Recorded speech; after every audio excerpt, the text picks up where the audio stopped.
আমি সবাইকে বলছি, দেশ ভালো চলছে এবং চলবে, আগামীতে আরো ভালো চলবে।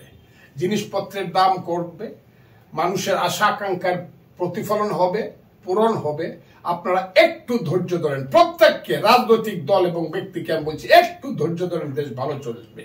আর শেখ হাসিনাকে আবার হুঁশিয়ার করছি, নিজে ডুবেছেন, বাপকে কতদিনের জন্য ডুবিয়েছেন জানি না, দলকে সারা জীবনের জন্য ডুবিয়েছেন। স্বাধীনতাটাকে আপনি আর ডুবায়েন না। দিল্লিতে বৈশা আপনি যা করতেছেন, মানুষ কিন্তু, বাংলার 18 কোটি মানুষ কিন্তু আপনাকে অভিশাপ দিচ্ছে, এবং আপনার অভিশাপের এই যে ধাও দাও জ্বলন্ত আগুন, সেটা কিন্তু আপনার পিতার কবরে লাগতে পারে।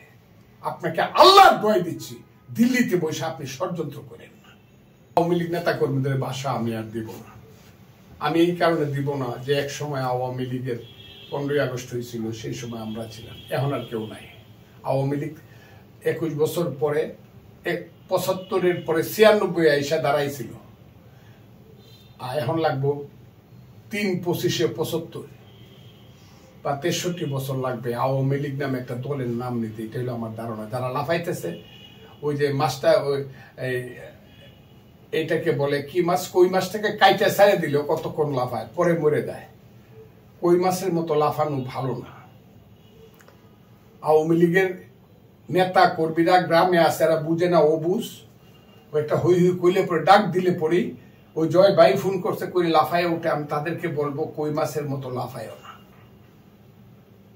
আমি যার উপদেষ্টা কাউন্সিলের সদস্য, তিনি এখন মুক্ত। আমার চেয়ে আনন্দিত মানুষ আর কেউ নাই। আমার নেত্রী এখন মুক্ত।